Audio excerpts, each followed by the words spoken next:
Over these last 3 years, I've begun taking meditation very seriously. In the beginning, I meditated for 15, 20 minutes a day, nothing crazy, but very quickly, within about 4 or 5 months, I was meditating upwards of 3 hours a day. And the experiences I had and the realizations I came to and the insights I developed were pretty profound. Not to say that I am an actualized being, because I'm far from that. However, what I will say is that all these things really shifted the way I go about living life within this physical reality, all right? And I think a lot of it boils down to this one concept I came to embody. This concept is called the void. Now, the void is a very fascinating idea, and I'm certainly not the only person to have talked about this. I'm sure this is something that's been talked about for thousands of years and experienced by thousands, maybe even millions of different people. You see, the way I experience the void is like this emptiness or this openness where nothing happens and yet everything can happen. It's a place within consciousness or even beyond consciousness where nothing is entirely true and yet nothing is entirely false. There is no self-identification. There is no ego. It is this place where the physical body ceases to exist and you're just pure awareness. But the thing is, you are pure awareness with limited knowledge, because as humans, we have limited knowledge. We can, of course, read a bunch of books. We can get all these degrees. We can be around the smartest people that we know, and yet the vastness of eternity and reality in the universe, or God, or whatever you want to call it, is so profound to the point where there is so much information that we simply cannot comprehend. Now, when you're in a deep meditation and you experience the void, that, like I mentioned before, you realize that all of this information or data or experience, whatever you want to call it, it's accessible to you, but you're going about it with the frame of reference of a human, which makes it very, very perplexing, you could say. Now, the interesting thing is that I also think the void is something that we experience in our everyday physical lives. So in today's video, I want to talk about how that is. I'll share exactly what those reasons are, and I'll also talk about how we can navigate this state of the void within our everyday life to better navigate it in ways that serve us, all right? So let's begin. We all have periods within our life where things are just status quo. Nothing's really changing. You're not really being challenged. Nothing out of the ordinary happens. You're just going with the usual routine that you typically follow. And this can feel good for a while because people like predictability, people like security and safety. However, humans need some sort of chaos and turmoil in order to feel our best and operate at our best. Humans actually thrive when we face some sort of uncertainty, because that forces our brains to figure out solutions to whatever problems we're facing. That forces us to be creative with our problem solving. And from my experience, while dealing with challenges and facing adversity and being in these uncertain situations is certainly annoying and sometimes troublesome, there is this deep enjoyment and fulfillment when you are solving the problem, when you're brainstorming, and when you make progress moving past whatever that roadblock was. Modern day comforts limit this. And this is through social media, through the fact that we have running water and heat and microwavable food and television and all these things that even 100 years ago people simply didn't have. At least they didn't have access to these things to the degree in which we have them now. And you see, oftentimes our brains will default to the secure path, the safe path, the predictable path, because that's known. That is what's safe and better for our survival.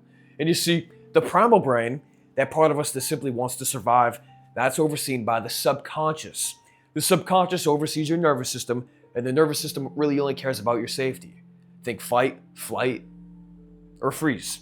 The three main ways of dealing with a troubling situation that you would typically find yourself in at the primal level. And so when we choose the safe, predictable path, we do things that aren't beyond our comfort zone, Like maybe you go home, collapse on the couch, turn on the TV rather than recording that video, rather than going outside and socializing, rather than calling that person you met at the coffee shop a few weeks ago to schedule a date.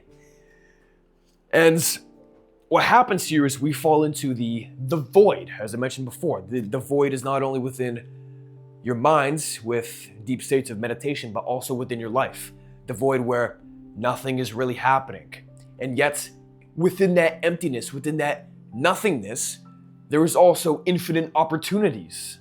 But it's up to you to actually decide whether or not you want to do things which will enable those opportunities to open up to you. For many of us, and including me in the past, I am not above this at all, we tend to follow the monotonous. We tend to follow the same routines, the same patterns, simply because our brains have encoded these things as being safe and predictable. And safe and predictable means you're not going to face unnecessary turmoil that you may experience if you do something that is new and chaotic. Now, the interesting thing is that when your physical world is repetitive and monotonous and you're following the safe path, there's a very good chance that your mental and psychological world is the same way. You experience the same sort of thoughts. You experience the same sort of emotional reactions to things that are happening around you. You experience the same sort of limiting beliefs, which many of us do on a regular basis when it comes to performance-based tasks. Let's say you're going to the gym and you think, oh man, I'm so fat, I'm out of shape, I don't have what it takes to go to the gym. But let's say you're in a public setting and you need to, for whatever reason, give a speech. If you think, oh, I'm awkward, I'm anxious, I have a stutter, I'm going to do poorly, then you would do bad. You know, these are random examples, but you get the point. We have limiting beliefs, many of us do at least, a lot of the time. And these things, because they go unexamined and because they've been happening on repeat for so many years and they're predictable and they're safe, we continue to think in these ways.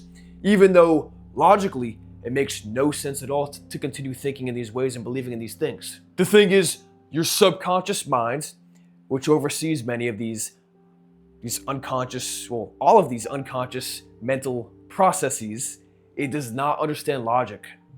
As I said, it cares about safety and survival and predictability and security. And if your brain is so used to having this set of thoughts, even if this set of thoughts isn't beneficial to you, then it'll continue to do those things over and over and over again until you examine them, all right? Now, the interesting thing is that this void we find ourselves in, it's not positive, not negative, it's not quite empty, but it's not quite full, and yet the opportunities are abundant and they're everywhere. This void becomes safe in a very strange way. We would rather be there in the void, doing things that are repeatable and monotonous and predictable, than breaking out of it. And what's very fascinating about this concept I'm talking about here, the void, is that you can use this within your mental world to directly influence the life in your physical world.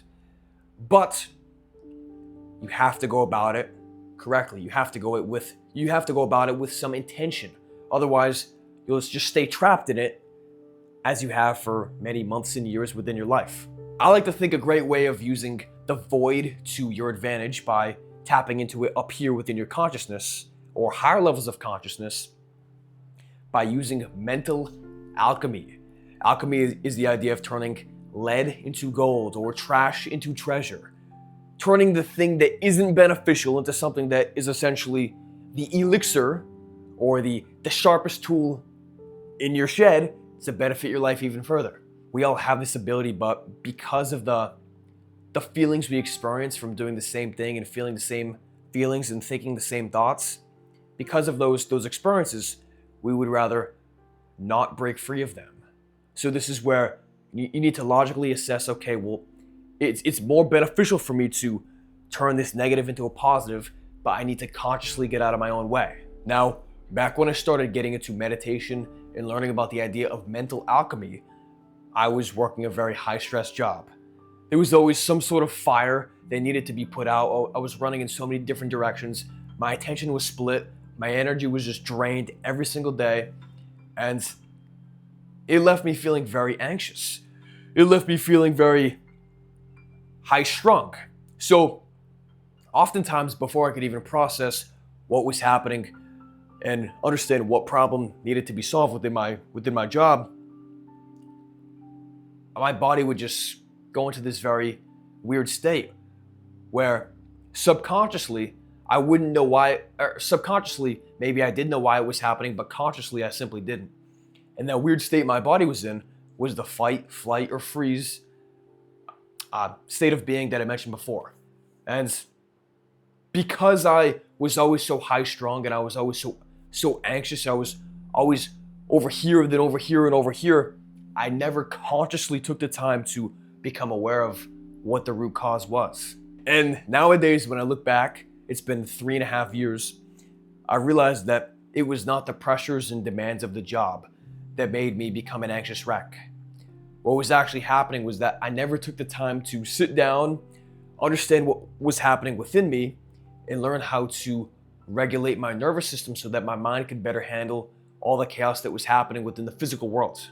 I was not using mental alchemy to my advantage.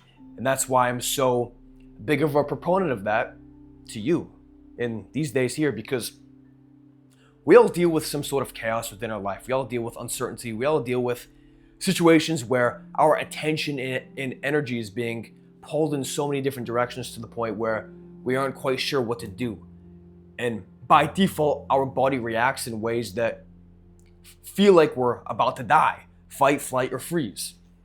When your body acts in that crazy way, when your nervous system is just hyper vigilant and hyperactivated, that you can't think logically. And that's why so many people stay stuck in this pattern of being overwhelmed, being stressed out, being anxious, and nothing ever changes. Now, going back to what I said before about the void, how you could call it emptiness, you could call it openness, you could call it a place of endless opportunities, you could call it a place with no opportunities. It really is just this infinite abyss within consciousness, all right? And what I've realized through my 3 years of meditation is that within your mind, you can set the rules. While you might be in this place of emptiness or openness or whatever you want to call it, where all the information you could ever need, all the experiences you could ever have are accessible to you up here in that place, it doesn't always come easily if you enter this deep meditative state and experience the void with no intention. But since it's your mind and you can set the rules, you can go into these deep meditative states with intentions. This means that you can explore this void within your mind and you can understand what's happening within you. You can dictate how you perceive things. You can dictate what you believe to be true. You can alchemize what's chaotic and turn that into thoughts that actually serve you and transmute that energy so that you can essentially turn whatever nonsensical chaos that's happening over here into order and certainty and cohesion over here. So the question is, how can you do this? Because I've been talking about a lot of theory here and I've just been sharing stories and rambling quite a bit, to be honest, but what can you practically do to essentially alchemize this chaos within the void of your mind into something that's actually beneficial for you, all right? Well, the first thing you want to do, as I briefly mentioned, is get clear on your intentions. When you get into that meditative state, or even before you get into that deep meditative state, you want to really get honest with yourself about the situation you're in, understand what the problem is, understand why you want to change things, and how you plan to change things in a positive way. Otherwise, you'll just feel stuck. You'll be blasted by a bunch of random thoughts, a bunch of random ideas that really only serve to confuse you even more. See, that's one thing. On a quick side note here, that's one thing with meditation I've experienced firsthand, is that if you simply do a mindfulness meditation where you don't go into it with an intention, then your mind will just be pulled in so many different directions with different thoughts, different ideas, different perspectives. You'll replay these experiences you've had within your life. And while that can serve you in some ways, it can be very beneficial. In this instance, when you're trying to essentially alchemize the negative into the positive, or the unhelpful helpful into the helpful, holy shit, I couldn't even speak, then it's very important to have intention with going into that deep meditative state, all right? So, point number 2, and getting practical here, is making stillness a daily thing, making meditation a daily thing. This is a point I've mentioned many times before, and I'm very serious when I say this. When you take time every single day, even 10 minutes, 15 minutes, to just sit down, close your eyes, and observe your breath, that automatically puts you on this different level of operating, because most people in modern times are high-strung, anxious, and socially awkward people, including how I used to be until I started meditating. When you begin meditating, or if you don't want to call it meditating, you can call it sitting still and watching your breath. When you begin these things, you automatically start living your life and making decisions and thinking in ways that better serve you. And you might not notice it immediately, but beneath the surface of your awareness, yeah, this is happening instantly, right when you start. Because if you've been living your entire life reacting to things that are happening around you, getting all worked up and anxious about problems that you really shouldn't even be getting worked up or anxious about, then there's a very good chance that your mind needs that time to just be still. It needs that time to process through all that junk you're experiencing. And when you can make this a daily thing,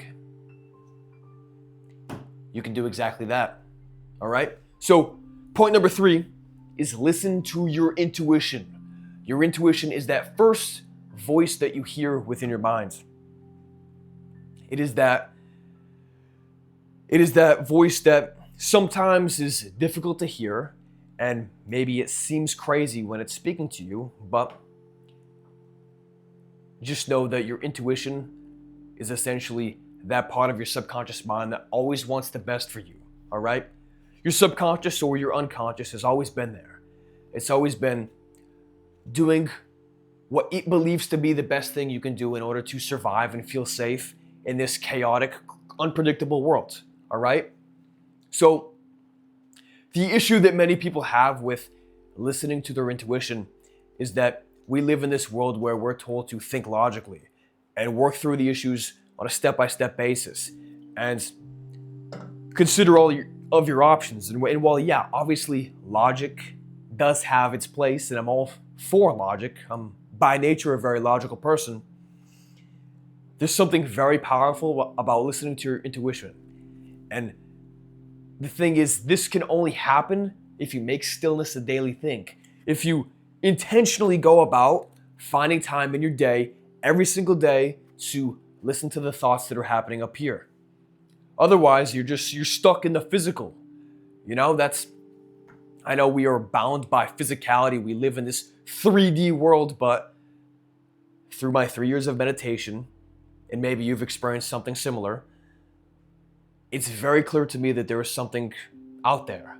I'm not saying it's heaven, I'm not saying it's hell, but beyond the physical, there is so much to be experienced.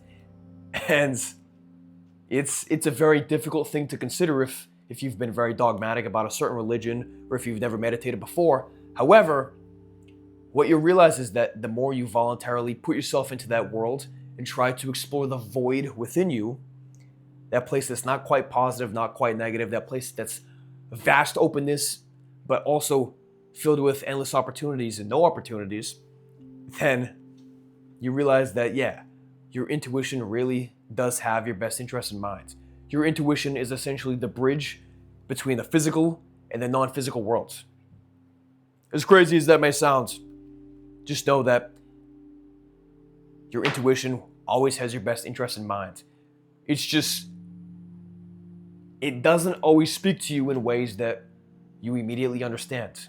So rather than unconsciously falling into the void of your physical life, meaning the same patterns, the same routines, going to the same places, etc., when you can voluntarily and consciously explore it within here, then you begin to realize that your outer world changes to reflect what's happening up here. And it's a very strange thing, but this mental alchemy of sorts is something that we can all tap into. It's something we can all learn.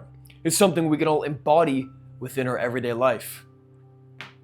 And because your thoughts and beliefs shift so quickly and easily when you voluntarily do this, so will your life in the physical. I've experienced this firsthand. If you saw me 4, 5, 6 years ago, and then you saw me now, you'd think that is not the same person. And I truly believe, actually, I truly know that the same will happen for you. But it takes a willingness to voluntarily do these things, a willingness to intentionally explore that void within your own minds, to understand where you're at, the problems you're facing, and how you could go about shifting things in ways that better serve your life, all right? Now, most people will hear this, they'll nod their head and be like, yeah, okay, that's pretty solid advice. Change my inner world and explore my inner world and understand my inner world in order to change my physical world. But then they never do anything. They think, yeah, this sounds cool, but I'm good, because at the deep biological level, we want predictability, we want safety, we want security. And doing these things voluntarily on a daily basis would mean breaking that pattern. It would mean becoming a beginner or something. It would mean doing something that is way beyond your comfort zone. And if you're like most people, then maybe you have always wanted to meditate. Maybe you have tried like once or twice, but then given up because you didn't think you did it right. But what I'll tell you is that there really isn't a right or wrong way in doing this. And the experience you have every single day in going on this journey will be very different from mine, simply because you're a different person, different experiences, different ways of thinking. And that's awesome. That's the beauty of this. However, what I do know is that the void of the physical world, falling into the same patterns and routines, that's something that we can all experience. That is something that we all do experience. So, yeah, if you want to essentially alchemize this chaotic energy within you, understand things more deeply within you to change your physical world, then you got to take the plunge. You just got to jump in. I can go on and on for another 40 minutes telling you different tactics to do and mental models you can embody, but ultimately, yeah, it all starts with stillness. That is one of the most important realizations that I've come to through 3 years of daily meditation. And this experience of the void, this perspective I've developed of the void in the physical and the mental world, it may change. And in another 12 months, I might make another video about how, yeah, I was completely wrong. And the things I believed to be true back then are not true at all now. But right now, this is what resonates. And I've had the same perspective for the last 6 or 12 months now. So hopefully it resonates with you. Anyways, yeah, at this point, I'm ranting. If you're still watching, thank you very much. I appreciate you. If you'd like to apply for one-to-one coaching, work with me, then you can do so with the link below. Otherwise, hope you enjoyed this. Take care.